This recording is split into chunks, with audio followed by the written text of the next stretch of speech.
So hello everyone, welcome to my channel. So today in this video, we will be talking about part 2 speech. And whether you are a student who wants to crack the IELTS test or a person who just want to improve their speaking or writing skills, this video is going to help you immensely. So let's just get into our video. Before we begin, let's first understand what is part of speech. Part of speech is a group of words which have a specific property and they do specific functions in a sentence.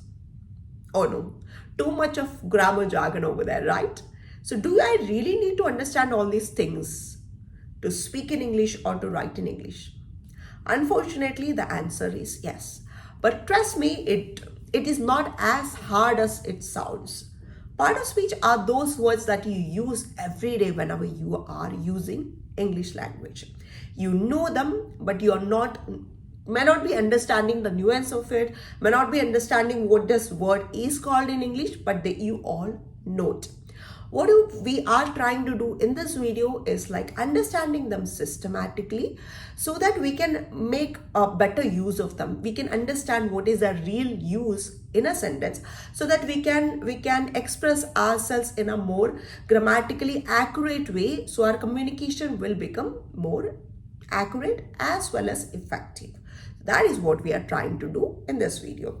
And this will also help the people who want to crack your IELTS examination to avoid the common grammatical mistakes like the subject-verb agreement, the usage of pronouns, and the tense coherence, etc. So prepositions have been differently classified in English, and we will stick to the more old school way where we have 8 parts of speech in English, namely noun, pronoun, verb, adverb, adjective, pronouns, conjunctions, and interjections. So what we will do now is we will see each of them individually. I'll give a brief explanation of what are them. But I have made videos in detail about most of these things, and I will be talking them in detail in the coming videos. This is kind of a brief introductory lesson. So I'll tell you a bit about all these 8 part of speeches. Their usages and the advanced level will be dealt in another video. All right. So our first part of speech is noun. Noun is the name of a person, place, or a thing. Noun is a name of a person, place, or a thing. Anything that is name of something is a noun. All right. Noun can be singular. Noun can be plural. Boy is a noun, which is a singular noun. Boys is a plural noun. Nouns can also be countable and uncountable. Countable is something that you can count individually. You can take as individual units. Boy, 1 boy, 10 boys, 1,000 boys. And nouns like rice. 1 rice, 2 rice. No, you can't say like that. Now, rice is a noun which is uncountable. You can't take individual unit and count them. But what you can say a bag of rice. When that is in a bag, you can then count it. So in English, uncountable nouns are those which we can't take individually. We can't count individually. Rice, sugar you can't count. Knowledge you can't count. Rice you can't count. So like that, we say uncountable nouns. So noun is a name of a person, place or a thing. We have singular noun, we have plural noun. We have countable nouns, we have uncountable nouns. Okay. Part of speech is a pronoun. All right. Pronoun is something that stands for a noun. Ram is a boy. Instead of Ram, you can also say he. Okay. So, for example, you're writing an essay on your pet.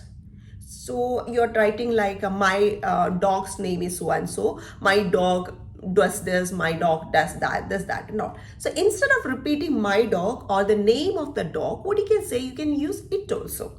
So what pronouns basically do is they avoid this kind of repetition. Every time, saying that person's name or thing's name can be repetitive and can be monotonous. So to avoid that, we use pronouns instead of nouns. So what stand instead of a noun is called a pronoun. Pronouns are like, I'll deal about the details of pronoun in a different way. We'll stick to the basic in this video. So pronoun is basically what stands for a noun. So the third part of speech we have today is a verb.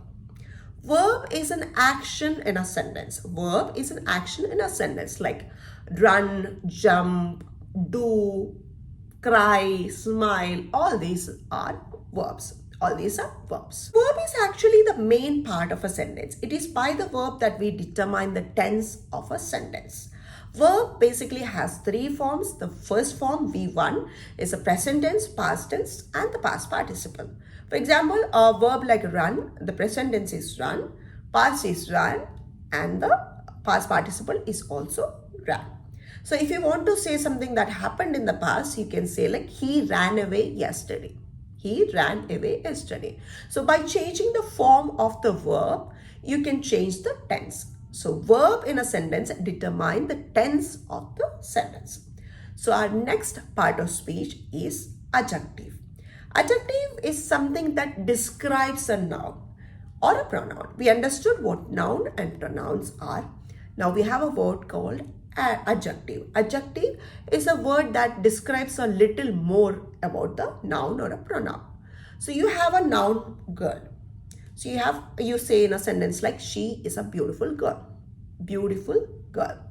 So girl is a noun and you're saying something describing more about that girl, that she is beautiful. So that word is called an adjective, which says something more about the noun or qualifies the noun or give a little bit more description about the noun is called a adverb. Adverb actually modifies a verb or an adjective or another adverb. It can modify or say something more description about a verb, an adjective or another adverb. All right. So for example, run is a verb.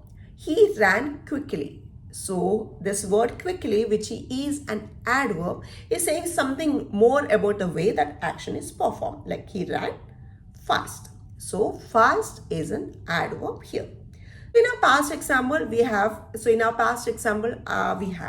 she is a beautiful girl. So the beautiful here was an adjective as it was describing more about the noun girl. So now we have another sentence which says she's a very beautiful girl. Beautiful is an adjective. So you are telling more about that adjective. That is very beautiful. Okay. So that very is an adverb there, which is qualifying or modifying or saying or describing more about the adverb, more about the adjective. So that makes it an adverb. We have a sixth part of speech, which is a preposition.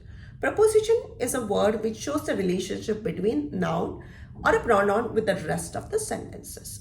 It basically shows the direction, time, place, etc. We have prepositions of time, we have prepositions of location, we have prepositions of directions, we have different kind of prepositions. I made a video in detail about different kinds of prepositions. Please do watch that. So I'll give you an example of a preposition. To is a preposition. He goes to school every day. So to in that sentence shows where he is going. The direction is being indicated by the word to. So to is called a preposition of direction. Okay. So meet me by noon. Meet me by noon. Noon is a time. By noon. So by is a preposition of time because it indicates time. All right. In and on. He is in bed. The cat sat on a cot. Okay, he is in bed. The cat sat on a cot. What all this give you? This gives you information about the location of things, location of person or things. So these are called prepositions of location. So prepositions are the words which show direction, which shows relationship of the noun or pronoun with the rest of the sentence. All right.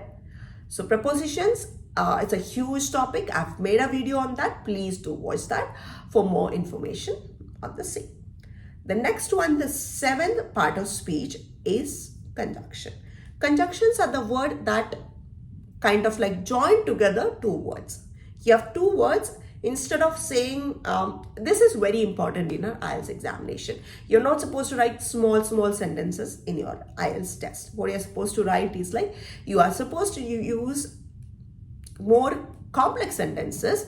And in order to form complex sentences, you need conjunctions like and, but, moreover, however, besides, all these kinds of words are called conjunctions. They join together two small sentences into one compound or complex sentences. Okay. So these are connecting words which connects together two sentences. So this is one part of speech which is very, very, very important for you in your IELTS examination, because you are supposed to write a lot of complex and compound sentences instead of simple sentences where you always put a full stop and then you start another sentences, which is not preferable in your IELTS writing task, where you're supposed to use more of complex and compound sentences. For that, you need words of this sort. IELTS actually, they have a repository of this sort of conjunction. Please do learn them and learn how to use them in your writing or when you write. So please do by heart a lot of conjunction and try practicing them. And the last part of speech is interjection. Interjection is actually the words that expresses strong emotions, like, oh my God, ouch.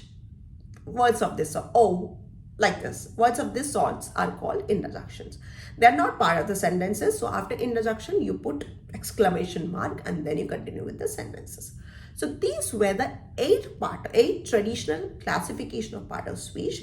So we have dealt with them in kind of a concise and precise manner. We didn't go much into the detail, but we have outlined them in a beautiful fashion. So if you want, I'll make videos on each of them in a much detailed fashion. But as of now, we'll stick to the more basic. So I'll give you a recap. We have dealt with 8 part of speech. What is part of speech? These are the words that you use every day. Typically in a sentence, you will be having doer of an action and the action. This is a major part of your sentence. The doer of the action is a noun and the action is a verb. And if you want to say more about the person who does the action, then you use adjectives. And if you want to say something more about your verb, then you use adverb. And if you want to relate draw any connection between your noun and your verb, you will use prepositions. Like, he is going to the school. He is the noun, doer of the action. Going is a verb here. To is a preposition which says where he is going. Right? And he is going to the school, and he will be coming back in the evening. That and over there is a conjunction which connects these two sentences into one. Okay. So you have all these are the parts of speech. And interjection finally is a different, it's not considered as a part of a sentence, but it expresses strong feeling. After interjection, you put an exclamation mark and then you continue with your sentence. I hope this video has been helpful for you guys. So I hope you understood the importance of learning part of speech. You all know it, but you don't know, probably may not be knowing what it is called and all, but knowing that in a detailed manner or knowing the real use of these words in your sentences will help you use them in an effective manner, which will make your communication, either it is speaking or it is writing, more accurate, grammatical error free and effective. So please do learn them and use it either for your IELTS test, or you can also just want to improve your English speaking skills. Either way, this is going to be beneficial. So that is all for today, guys.